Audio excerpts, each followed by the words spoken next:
one point of contention, and I'm using that term loosely, honestly, we got along great, but we were discussing Black culture, or what he deems to be Black culture. And I pushed back and I said, this is not Black culture. I am so sick of people telling me that the music that we are hearing, which is demonic and possessed, is something that we should be asserting claim over. Like, oh, you have to defend Black artists that are producing filth. And I say, no, actually, it's been very clear to me for a long time that Black culture has been infiltrated, that there is some sort of an intentional push to sign artists who are creating music that is more and more derogatory. In fact, I think that Black music and music all across the board has become somewhat pornographic, but especially Black music. I mean, I grew up listening to The Temptations, Lauryn Hill. You can't tell me that these executives, these record executives, are crawling all across social media and this is the best talent that they can find. Of course it's not. They're intentionally signing these individuals, in my view, individuals like Cardi B, individuals like Sexy Red, because they are trying to impact our psyche. I believe the eyes and the ears are the window to the soul. And they know the soul is real, and they know that God is real. But as I've told you many times on this show, they are Team Satan. Well, lo and behold, I was scrolling on Instagram and I came across this montage of rappers and musical artists speaking about exactly that. Take a listen. I was on rap stages rapping about, violence and guns. That we get paid to rap about that stuff. They actually pay us more when we rap about more ignorant stuff. So I make sure I even a line and come on talking on stages like this. That's kind of why I didn't want to do this song, Shake It, or like any drill songs, because it's like these songs are activating like these demons that I killed. You know what I'm saying? Like, I don't want to be that girl anymore. Like I just want to be a mother. You know what I'm saying? Like, I don't want to be that old Cardi anymore. Well, what if Summer comes to you, as pretty as she is, and says, Mom, I want to be a city girl? She ain't gonna be no city girl. So Summer ain't allowed to be no city girl? No. I want her raised totally different. Like, I don't even want her to even see the light of day like that. Like, I really want her to just be like, like level-headed, a schoolgirl, and just on a whole nother wave. Like, so to be clear, to quickly recap, who you had there was Meek Mill, who was speaking about the music that they are told to create if they want to make money. Cardi B, sounding like she was close to tears because she doesn't want to make that sort of music. And she uses this phrase that the music that she's making, it's activating demons, she says. And again, sounds like she's about to cry. And then lastly, that was an artist known as Young Miami, who again is creating this weird paradox of she's saying she creates music that she doesn't actually believe in and that she doesn't want her children to listen to. And there have been rappers who have spoken about the fact that record labels will force them to record demonic phrases and to say demonic phrases backwards and to insert it into their music. So what's actually going on here? And I pushed Nick Cannon this. I said, you're calling this a conspiracy, but why aren't you listening to the artists who are saying that this is what they have to do?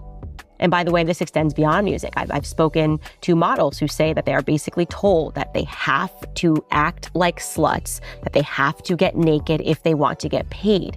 Even if they're not comfortable, they have to do these sorts of things, perform these sorts of scenes in order to get paid. This is how you make money in Hollywood. And Hollywood is dark and Hollywood is demonic, in my viewpoint. I feel it spiritually. As soon as I land here, I'm just going, this is a dark place. And so here's what's really interesting. I had remembered seeing a clip of an artist speaking about just that. His name was, he has since been killed. This was his rap name, rather, XXX Tentacion.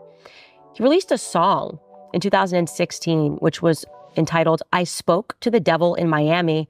He said everything would be fine. And I'm going to read you these lyrics slowly. He wrote, the tears don't show, won't hurt me now, 'cause heart's been broke. I hate myself, but it won't show. I constantly lose all my remorse, and it's 10 for the wolf and 3 for the shepherd, and it's 1 for the sheep who, led by your leopard, took a bite of your apple. Give me all you can offer. Now I'm trapped in a changing maze, setting my soul ablaze. Couldn't control the pace. Where is this going, hey? My lord, I spoke to a Baphomet. He said he would save me if I gave him one thing he needed. What is this thing? I pleaded. Boy, it's the key to even. What you crave will soon be yours, but what I crave is already mine. Anima vestre, anima vestre, anima vestre, which means your soul. So he's describing there, if you're following these lyrics, that he spoke to a Baphomet. Again, that is the transgendered deity that was created by Satanists, people that worshipped the satanic Kabbalah. And he is saying that he had to sell his soul. And then he was told that he would be okay. He went down to Miami. And so you're hearing this and you're going, is he just writing this as a song? Well, we won't be able to ask him because, as I said, he was murdered just 2 years after having released this. And he was speaking a lot about what was happening in the industry. Same thing, as I mentioned, Nick Cannon, Kanye, who told me so many things that didn't make sense to me because it's hard to process that this could be happening in broad daylight. Kanye also wrote a song about how he sold his soul to the devil, that when he made this record deal, he understood that he was selling his soul to the devil and he wanted out of these contracts, which is why he figuratively blew up his life a couple of years ago. He did not want to be contractually bound to any person at all. So I'll ask the question, especially when you hear Tentacion speaking about Baphomet, right?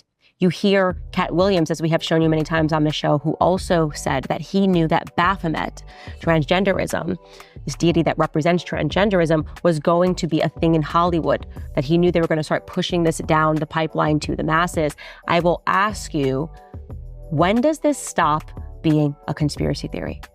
When do people start listening to the many artists who are trying to speak out and saying that they are being controlled, that they're being told what they have to sell to the public, or else some of them are saying their lives will be put into danger or they will lose everything financially? When do you stop believing the media that all of these people are crazy, that all of these people are lying, and that they are producing this stuff out of their own free will, and begin to instead start asking meaningful questions?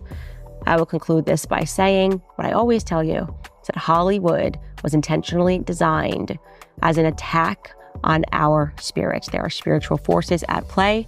They are creating false idols, and they are dragging people further and further into the perverse. So don't have idols in Hollywood, okay? Because there shouldn't be idols, period. If you read the Bible, idolatry is an evil for a reason. Have faith in Christ and Christ alone. And that's all I'm going to say on that.